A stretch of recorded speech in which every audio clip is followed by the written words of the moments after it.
Hey, everybody, this is Brett Ingram, and this is the optYOUmize podcast, the show that helps entrepreneurs build their dream business and dream life. Today, we're talking with Indy Gonzalez, artist, music creator, and creative visionary with a passion for self improvement and breaking boundaries. He's worked with Hollywood stars like Leonardo DiCaprio and Benicio del Toro, and he's the leader of Center Future, a community hub for emerging adults to find their direction.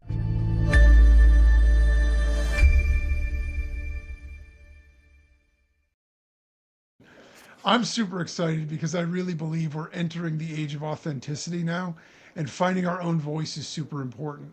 So, with that, welcome, Indy, and thanks a lot for joining us.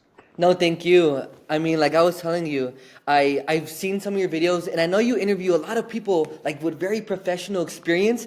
I know I'm younger. I'm actually 20 years old, but I still believe that I'm able to bring something of value to the table, and I'm so excited to be here today. That's awesome, and yeah, no doubt, age has is just a number. It really is. I know it's a cliche, but the reality of it Hmm. is, if you have a message, if you have something to say, there's value in that, no matter what age you are. I've interviewed people that are elderly and older. I've interviewed younger people because the most important thing is the message that you have to provide. And so Right. I have a lot of stuff I want to ask you about, but I do Sure. want to start with your background, even though you're young. How did you get your start and what led you to what you're doing right now?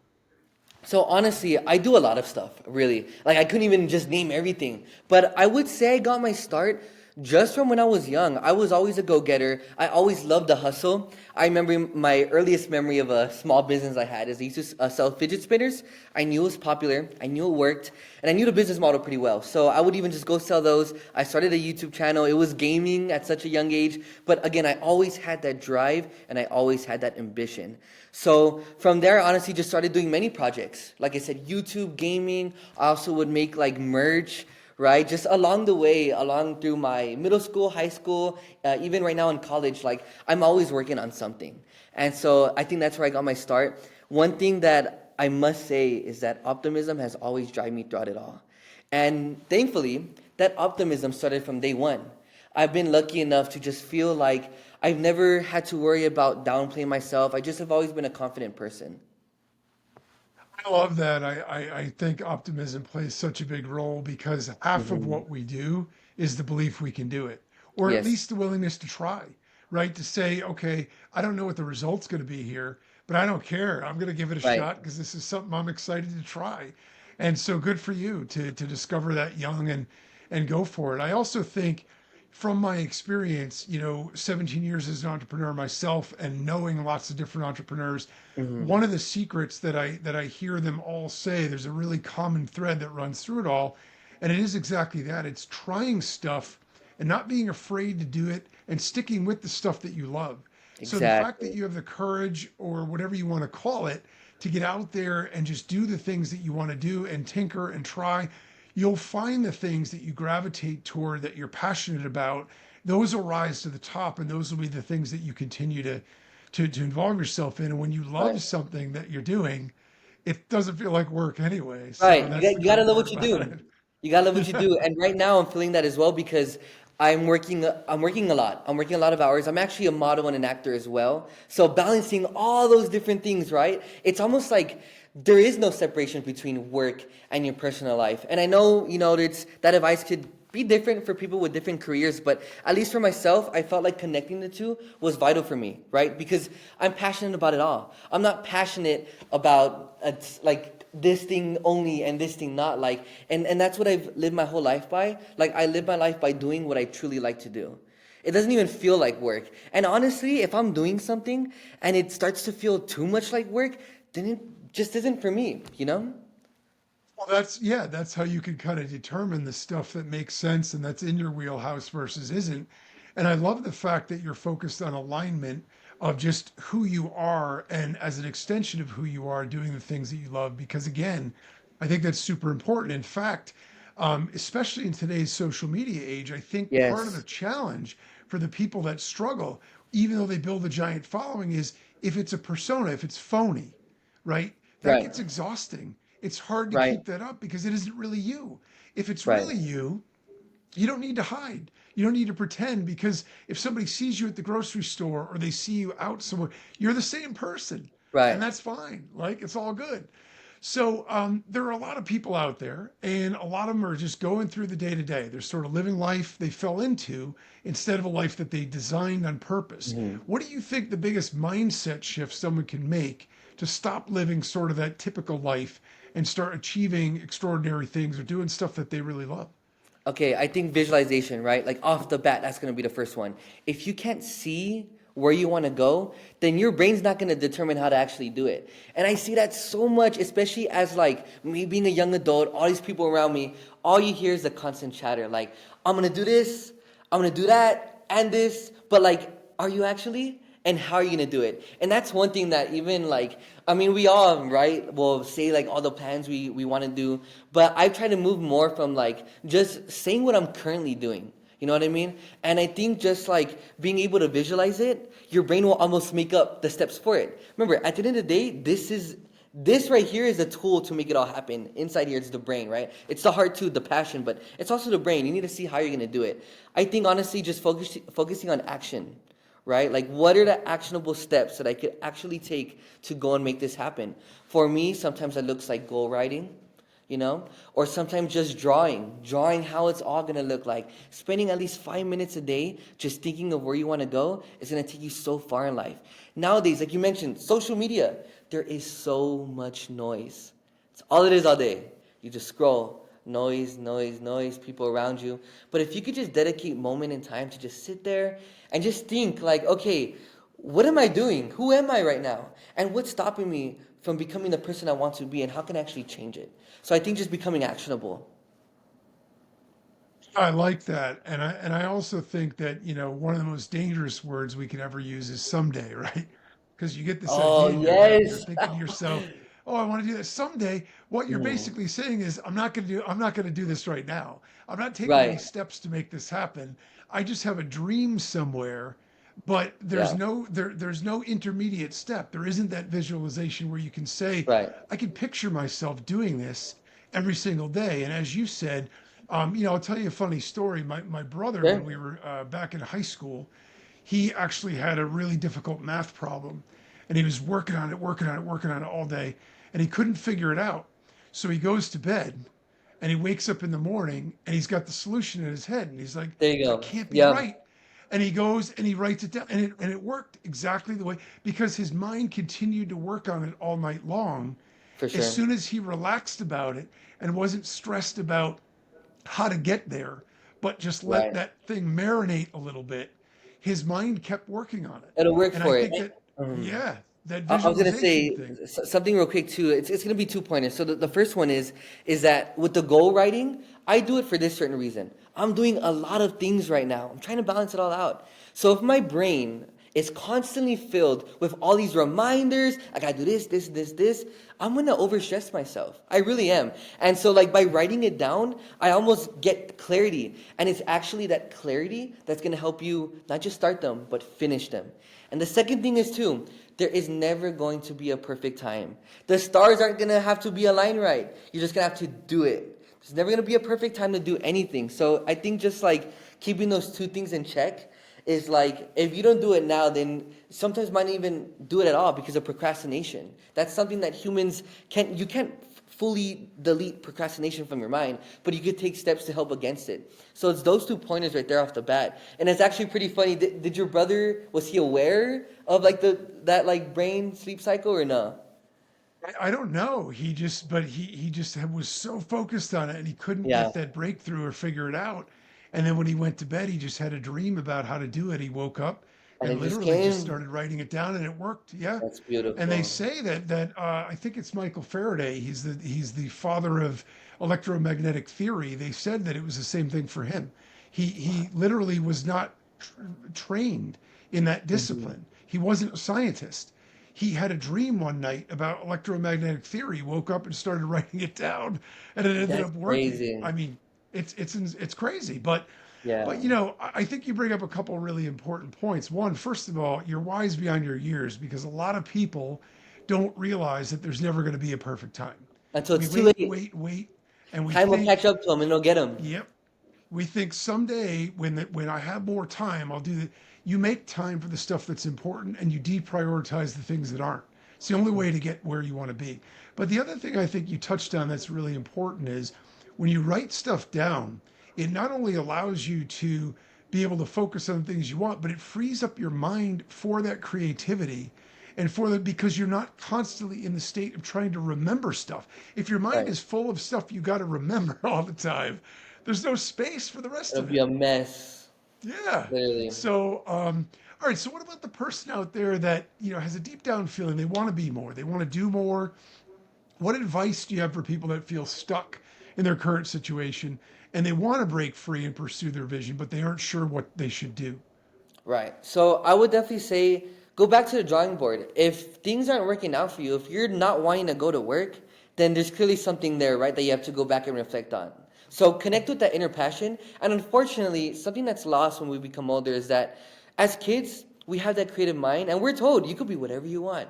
But then you get older and society will impact it. Well, you really can't be everything you want because you have to go to school, get all this. So I think just tapping into your inner self and your inner passions, it really unlocks it unlocks that true side of you. And you start thinking again, like almost like a kid. And that's honestly like something that I keep throughout is like right now I'm in my stages of manhood. And the very big thing is like, oh, like very man centric. But I think still maintaining that level of creativity you once had when you were a kid, that's very important. And you'll see where that takes you, honestly. And plus, the big thing is too is that it's not just about thinking big, but it's also thinking different. It's not just like you want to visualize this big future for yourself, but if it's like the same average, and if you don't like it, then it's clearly not for you. So, I mean, that'd be my biggest thing I would tell someone is just go back to the drawing board. Let's see what you like to do on your day to day. And if this certain job aligns with that, then I'm going to recommend that for you. I think you touched on something really important there too, and that is thinking. I Hmm. think so often now, I grew up obviously decades ago.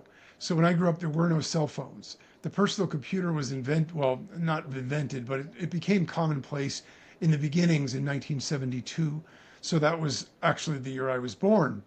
When I was a teenager, we had computers, things like that, but it was nothing compared to what we've got now. Oh, So yeah. when you wanted to call your friend, you had a landline phone with a cord on it, and there was one phone in the whole house. That was it, Yeah, right? definitely. Our idea of getting together was get on your bike, ride around the neighborhood, collect your friends, and go to the ball field and play. The 80s, So, the beauty of the yeah, 80s. exactly. So things were very different, better and worse, right? But the point is, we didn't have things that were constantly, we weren't able to constantly distract ourselves with a cell phone, with media, with Right. YouTube, with all these other things. Those things can all be great in the right context. Even TV, there was Saturday morning cartoons, but we had like 6 channels and they weren't on 24 hours a day. So you Right. had to find other things to do and you had space to think. Nowadays, you have to create that space because if you want, you could constantly be bombarded by some Hmm. sort of sensory input, media, whatever, and get to a point where you don't have to do much thinking at all. And I think it's Right. so important to unplug sometimes, consider, what your thoughts are, what you want, and consciously try to bring that into reality instead of just sort of going through the motions like a zombie. So, NPC, as they say, right? Like an NPC yeah, character. But I think something exactly. important on that note as well is that while we do have so much around this, I'll put it this way, I call it the menu. You know how you go into a restaurant, right? I'm gonna say maybe McDonald's, honestly. Maybe. You go into a restaurant, you have all these different options right here. And then you somehow still don't know what to eat. But then you go to like a Chick-fil-A and there's like very limited, you kind of have more of an idea. See, this is something I had to change here. We have so many resources nowadays. There's zero excuse whatsoever to like this phone right here can make you $1 million. I tell my friend Daniel that all the time. I'm like, yo, this right can make you $1 million. But there's so many resources. Sometimes what happens is we just don't choose any. It's so much overstimulation, and that like back then, like they would wish for something like this to be. But then nowadays, people still don't do it. They still don't do it. It's crazy Yep. out here. I've been in digital marketing for 17 years, and I can tell you one of the cardinal rules they always tell you is new people that are getting into the industry always feel like if I'm writing a sales page for an offer, What I want to do is give people lots of options because then I'm going to make lots of sales. Somebody's going to pick this options. The opposite is true.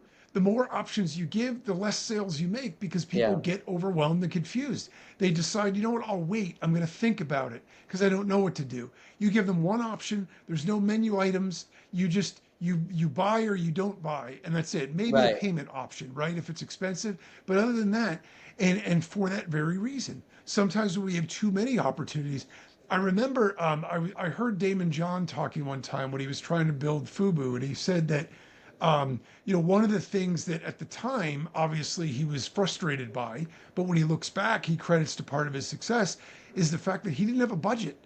He had to bootstrap his way. So sometimes we view that as a weakness or as a deficiency because other companies that we have to compete with have all these budgets. But the reality of it is he didn't have any waste. He was super lean with everything he did. Hmm. He made sure every dollar counted because he didn't have the luxury of throwing money at 100 things and hoping Right. something worked. He had to make sure the marketing budget that he used worked. And I think there's power in that sort of clarity with it as well. So you're involved in a lot of stuff, and I know that's got Yes. to be able to be overwhelming at times. How do you balance being an artist, influencer, life coach, actor, all these other things, and still not only do them but try to push the boundaries in the various things that you're doing? Honestly, just like I think music helps me a lot, and these are just like very specific things, right? Off the get go, music helps me a lot.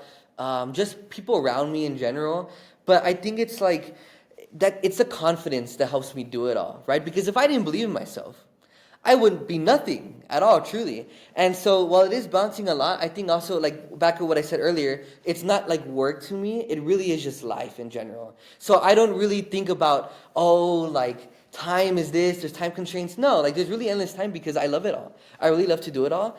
And I've always saw myself as just that multi-purpose type of person. I think one big example off the get-go, although he is pretty controversial person, I think Kanye definitely helped show me that. I mean, if you look at him, like he does music, he does fashion. He also was like building homes. He called them like easy domes or something. He's doing a lot. And as an artist, because he grew as a rapper, he often got by the industry people saying like, "Oh, you can't step into fashion. You can't be. You're a rapper." Now, I think that that strength has lessened over time, especially from people like him. I think I see that and I see like, okay, it's all possible. I could do all this while being just one person, and it's amazing. I think another thing too is just help. Back then, I used to just like dismiss help. I'm like, no, I can do it all by myself. But you can't do everything by yourself. So I think by allowing help to come into your life, it definitely will help me. But yeah, that's definitely helped me bounce it off for sure. That's a really powerful point. What you bring up about help. I think a lot of times as entrepreneurs, we have a tendency to have this self reliance, which can be a strength. You got to Hmm. be able to believe you could do it and all that. At the same time, if you go too far and you believe, hey, I'm just going to just keep, adding more on, I'm going to do it all myself. I don't need any help. That's where it becomes dangerous Right. because there is a limit to what one person can do.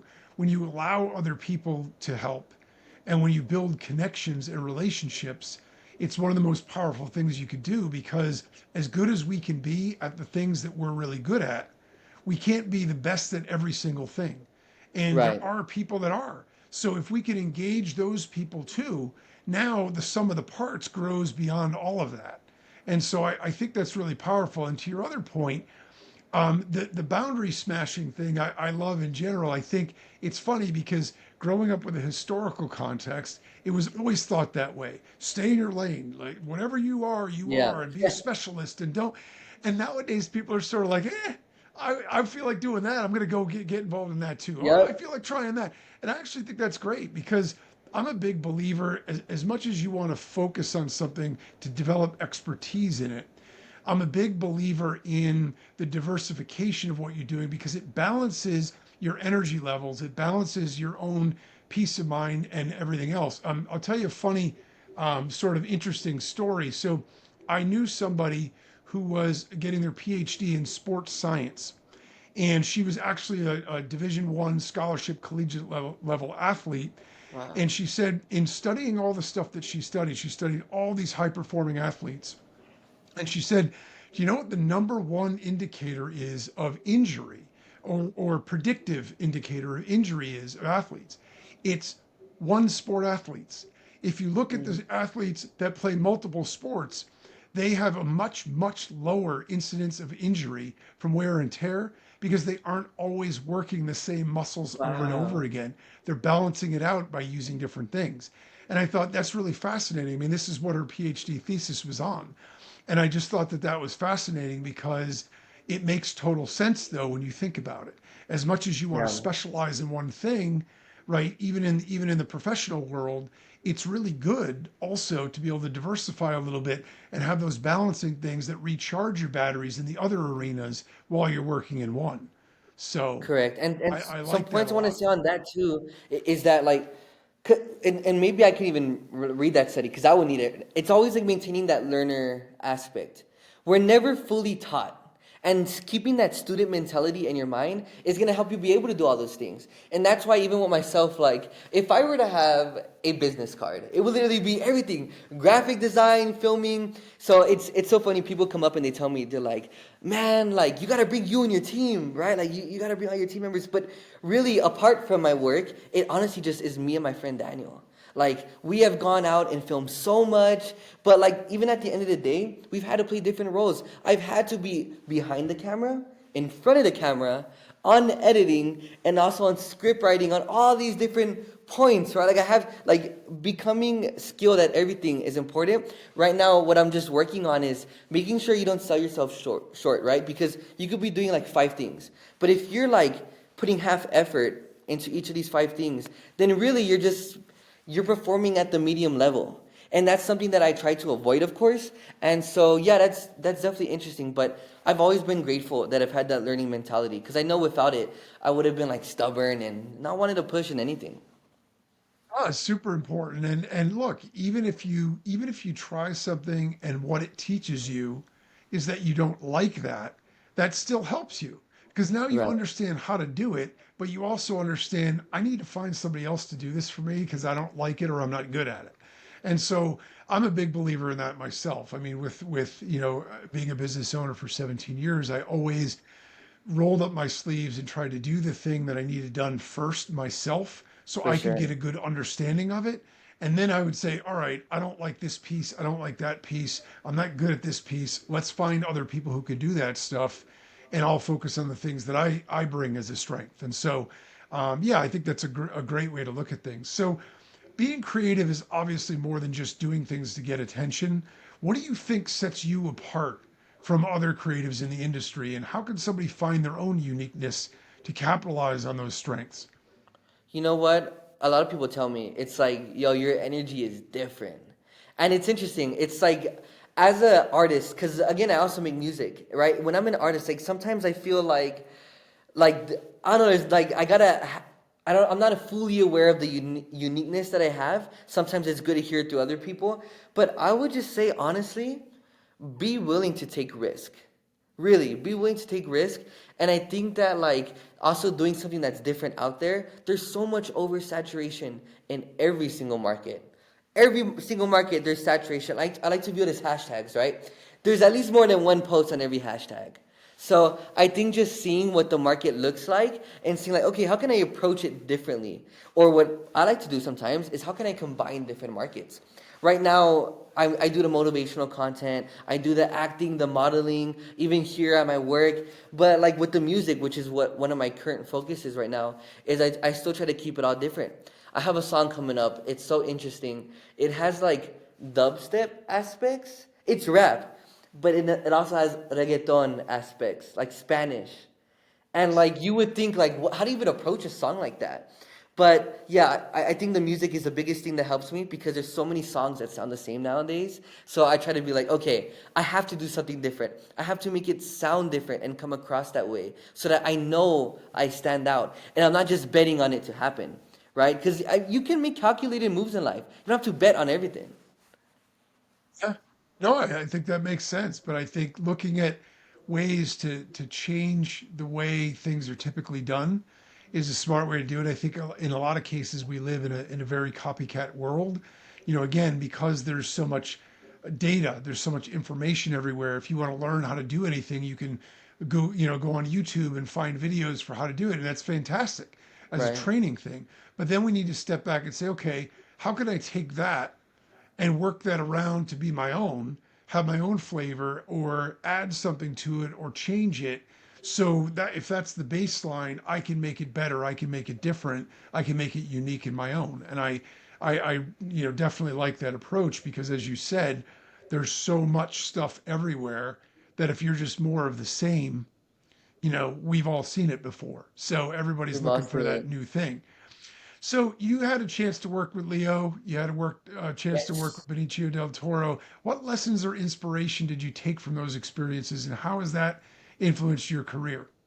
So it's actually pretty interesting that you bring that up. This is the first time I guess I really talk about it. So on here, the exclusive scoop, right? But that was a very interesting moment in my life recently that I still can't like believe that actually all happened. And it's funny, I was actually brought on the production side as a extra.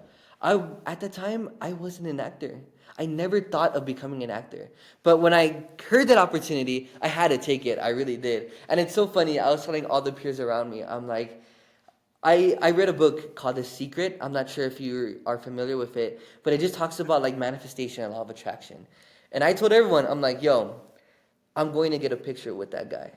And it's impossible. If you search online right now to see if Leonardo DiCaprio takes pictures, oh, he doesn't. He doesn't at all. And it's so funny. I remember being there on the set and seeing people run up to him like, Leo, picture, picture, picture. Boom, kicked out the set instantly. Not even, and plus he covers himself up so much. Like even if you did get a picture across, you wouldn't even know if it was him. But I knew I had to get it happen. I knew I had to get it happen. And so when I was brought on as an extra, it just kept getting better. And people tell me all the time, like, dude, how does this keep waiting for you? It's not like it does in that ego sense. It just, I have belief in that manifestation, you know? And so I approached it. I kept getting a bunch of different levels up. From one scene, I ended up being in 6 scenes. And then from there, I was able to be in a scene where it's DiCaprio, it's Benicio del Toro. And in the scene, it's like I'm part of like the migrant family. So they come in the room and they're like, all right, we got to get out of here. And one interesting thing about him is that he always tries different approaches. Kind of like how I did. So that's, I guess you could say, one lesson off the bat that I learned is always taking a different approach to things. And so in one of the 6 takes, he needs someone. And it's so funny, before that actually happened, he was actually sitting down in a chair, just like right next to me. Everyone's all like scared, like, oh my gosh, it's DiCaprio. And no, I had to talk to the guy. And so we start chatting it up about coffee, about what the scene's gonna be. And that was it, honestly. So then the scene happens, and he needs someone, and he looks right at me. He's like, you, come here. And instantly off the bat, I'm like, oh shoot. Like, I'm not gonna lie, I never be getting nervous, but I don't know, the pressure was real. Pressure was real. So he brings me up. He's all giving me acting lessons. Meanwhile, I can't believe this is happening. And so we do the actual scene and whatnot. And I mean, yeah, it happens. And at that very moment, I still knew that I had to get the picture done. And so I gave the phone to a buddy of mine that I had there. I'm like, yo, make it happen. Secretly, but make it happen. And so out of nowhere, like a literal miracle, because he's wearing shades like this, and he's actually dressed up in the outfit. All of a sudden, all the lights in the room, they start changing rainbow colors. Everyone's like, oh, what the heck is going on? Oh, my friend Daniel's in. Like, everyone's like, oh, what the heck's going on? And then so everyone gets up, and they start like singing happy birthday. So I guess it was like someone's birthday in the room. And so I took the opportunity. I was stood up with him. He took out the shades, and my friend snapped a picture. And it happened. It really did happen. So I guess the second lesson from that is like, I mean, I don't know, if you have full belief, sometimes you get those magical experiences, you know what I mean? And so that's something that I've been very grateful to have experienced here. And I mean, even those around me. Right now, my friend Daniel's here. He's here with me.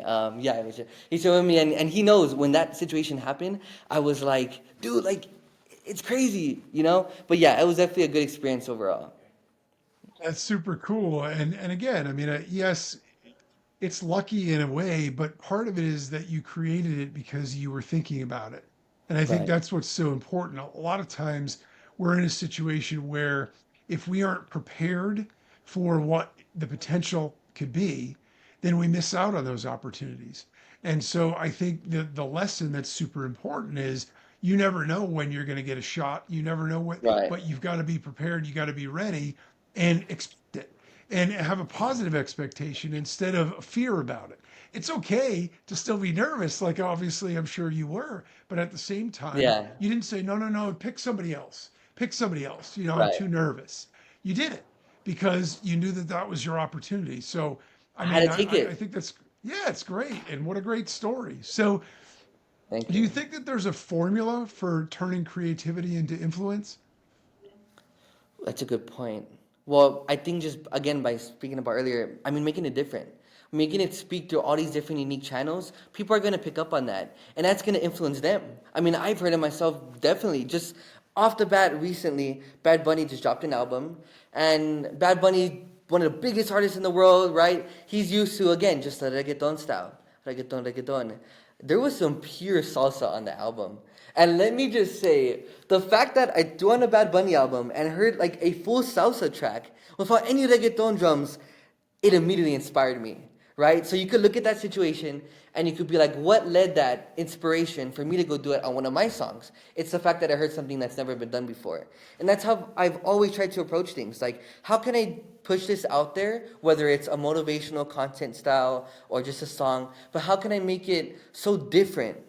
Like it just does it for me. It does the influence for me. And I mean that goes back to one of my life goals. I mean I've always had that passion. Like whatever I do, I just wanted to not just inspire people, but inspire them to inspire others. I think that's awesome, and what a great thing because you're giving back well, and you receive at the same time, which is Right. obviously, super powerful and really rewarding. All right. So where can people find you? Where can they connect with you? See your stuff? So just look up Indy Gonzalez anywhere. I know it sounds crazy, but let me explain. So I love marketing. That's one of my biggest skills. And I worked so hard in just content creation in general. And I've learned so many skills. And so I'm on every platform. I try to upload there every single day, daily. So you can find me on TikTok. You can find me on Instagram, on YouTube. You can even find me on X. Even on Google, I recently just got a Google Knowledge panel. So if you do look up Indy Gonzalez, it'll even just show you everything there. I'm trying to get a bio on there in a picture. But yeah, just search up Indy Gonzalez everywhere. And I'll tell you this one thing is that I live and I die by this, right? There is no plan B for me. There really isn't. Like, I have to make it happen. I have to be successful. And I just say that in the sense of like, I believe in myself so much and I know it's going to go somewhere eventually. And for all those listening right now, like, this is still the start of it all. And even if you catch me like 10 years down the line, it's still going to be the start of it all. Because like I said earlier, I'm always learning and I'm always trying new things. So you never know. You never know what I'm going to be doing in 5 years from now, but I just know it's going to be great. And yo, I really do thank you so much for giving me this platform to speak. And I hope I reached someone out today. I really did. That inspired action. Yeah, no doubt. We're excited to see where you go. We're excited to see what you end up doing next. So, Thank you. I have one last question for you Sure, go for it. because I think it's important and I always want to know what everyone has to say. And that is, what's your number one tip for success as a business owner Ooh. or an entrepreneur? It's like I'm trying to think of something that's like different, right? Let me think. Number one It's tip all for right. success. Man, honestly, I think the belief in yourself counts. But like I said, don't just dream big, dream different. Try to do something that's very unique, right? And just put yourself out there in a way. Like if it's never been done before, just go for it. Approach it that way. As long as it's like right, of course, like justly right. But I mean, I think my biggest tip for advice specifically, like for I'm gonna speak to the screen here. I'm gonna take off these glasses. I'm gonna speak to the screen. I've been able to do so much at a young age. Right now, I'm 20 years old, right? And there's so many just influences, and there's so many social groups that could lead you away. It could distract you. But if you have a certain goal and belief in yourself, you can make it happen. Because I have. I've seen proof everywhere. Remember, we have the same 24 hours as Oprah, same 24 hours as The Rock, right? Which is also someone that's not just an actor, he does a bunch of other different things, but we have the same time frame. So what are you going to do with that? And that's what I want to leave here today. And again, I'm going to say one more time, I'm just thankful. I really am thankful to be here. Yeah, that's great advice, And thank you so much for coming on. I really appreciate it for you sharing all your insights, all your great tips, your background. Thank you. So visit Indy on TikTok, Instagram, YouTube, and X by searching Indy Gonzalez. He's active daily sharing creative content about self improvement, music, and pushing boundaries to explore new ways of thinking and creating. Thanks for tuning in, everybody. And as always, remember no matter what you want for your business and your life, don't compromise, optimize.